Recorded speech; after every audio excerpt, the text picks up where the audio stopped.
किश्तवाड़ हिंसा पर बुरी तरह से घिरे जम्मू कश्मीर के गृह राज्य मंत्री ने इस्तीफा दे दिया है। इस्तीफे के बाद उमर अब्दुल्ला ने गुजरात दंगों का जिक्र करते हुए निशाना भी साधा।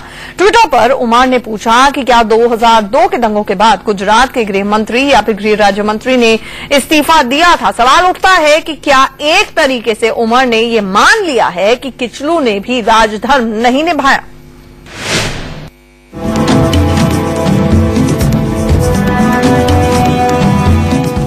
ये है सज्जाद अहमद किचलू, जिन पर किश्तवाड़ में हिंसा भड़काने का इल्जाम लगा। इस इल्जाम के बाद उमर के कहने पर सज्जाद ने अपने पद से इस्तीफा दे दिया। I discussed the call of my conscience with my party colleagues and I have decided to proceed from the party headquarters to Honorable Chief Minister so that my presence does not cast a shadow on the independent probe। इस्तीफे के फौरन बाद उमर अब्दुल्ला ने tweet किया और BJP से पूछा, क्या जेटली संसद को बताएंगे कि 2002 के बाद गुजरात के गृह मंत्री या गृह राज्य मंत्री ने इस्तीफा दिया था या ऑफर भी दिया था। अगले ही ट्वीट में उमर ने बीजेपी को पाखंडी कह दिया। ओह, ये सही है कि वो ऐसा नहीं कर सकते, क्योंकि उनके स्टार पीएम दावेदार कई दिनों तक सेना को बुलाने का इंतजार करते रहे और अब तक माफी भी नहीं मांगी है। पाखंडी। उमर ने मंत्री का इस्तीफा लेकर खुद को बेदाग साबित करने की कोशिश की है, लेकिन किश्तवाड़ में 7 घंटे तक हिंसा फैलाने वालों को बेलगाम क्यों छोड़ा गया, इसका जवाब उनके पास नहीं है। सुहेल बुखारी के साथ अजय जंदयाल, जम्मू, इंडिया न्यूज। केंद्र सरकार ने जम्मू कश्मीर सरकार को पूरी मदद का भरोसा दिया है। केंद्रीय गृह राज्य मंत्री आरपीएन सिंह से बात की India news reporter Rakesh Kumar Singh ने। साहब, किश्तवाड़ में जो हालात है उसके लिए जिम्मेवार कौन है?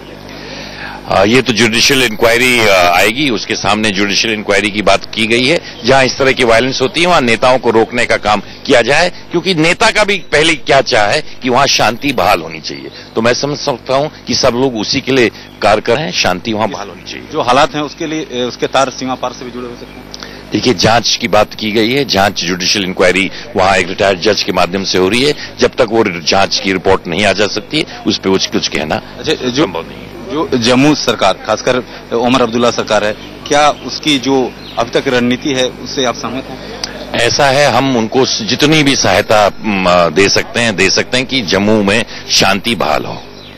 तो ये थे केंद्रीय गृह राज्य मंत्री आरपीएन सिंह साहब, जिनका साफ तौर पे कहना है कि जो मदद राज्य सरकार को चाहिए वो लगातार मुहैया कराई जा रही है। कैमरामैन गंगा के साथ राकेश कुमार सिंह, इंडिया न्यूज, दिल्ली। उधर जम्मू कश्मीर के पूर्व मुख्यमंत्री और केंद्रीय मंत्री गुलाम नबी आजाद ने किश्तवाड़ हिंसा पर सीमा पार की साजिश को सिरे से नकार दिया है। केंद्रीय मंत्री गुलाम नबी आजाद से हमारे संवाददाता राकेश सिंह ने खास बातचीत की। केंद्रीय स्वास्थ्य मंत्री गुलाम नबी आजाद साहब, जिस तरह से किश्तवाड़ में हालात है उसके जिम्मेवार कौन है? आखिर जिम्मेदार वो लोग हैं जिन्होंने ये साजिश रची थी, और जाहिर है कि कोई न कोई इसके पीछे होगा, और इसीलिए तो अब इंक्वायरी, पहले तो डिविजनल कमिश्नर लेवल पर इंक्वायरी हुई थी, अब जुडिशियल इंक्वायरी होगी और इन दोनों इंक्वायरियों में पता चलेगा कौन इसके पीछे होगा। अच्छा, आप उसी रीजन से आते हैं, आप उस क्षेत्र को बहुत तरीके से जानते हैं। जिस तरह से क्या लगता है कि राज्य सरकार पूरे मामले में निपटने में असफल रही? नहीं, असफल में जब घटना होती है तो उसके बाद हर आदमी कहता है कि असफल रहे। अब ये भी एक घटना हुई और इस घटने में जो लोग पीछे जिम्मेदार हैं उन पर एक्शन लिया जाएगा। मैं नहीं समझता हूं कि कोई सोच सकता था कि ईद के दिन इस तरह की कोई घटना हो सकती है। स्थानीय प्रशासन को जिस तेजी से काम करना चाहिए था उस पर भी आरोप लग रहे हैं। अब उसको वहां के राज्य मंत्री पर नहीं, राज्य मंत्री और मैं नहीं समझता हूं कि डीसी जिस तरह से पिक्चर यहाँ पेश की जाती है हाउस में, ऐसा नहीं है। क्योंकि जब ये घटना हुई तो डीसी और मिनिस्टर ऑफ स्टेट दोनों कोशिश कर रहे थे लोगों को बचाने के लिए, बीच बचाव के लिए। सीमा पार इसके तार जुड़े हो सकते हैं? मैं नहीं समझता कि इसका सीमा पार से कोई। ये थे केंद्रीय स्वास्थ्य मंत्री गुलाम नबी आजाद, जिनका साफ तौर पे कहना है कि जिस तरह से हालात हैं वहां पर और जिस तरह से जो प्रशासन था उसने जरूर तेजी दिखाई, लेकिन जो वहां पर हो सकता था वही प्रशासन ने करने की कोशिश की। कैमरामैन गंगा के साथ राकेश कुमार सिंह, इंडिया न्यूज, दिल्ली।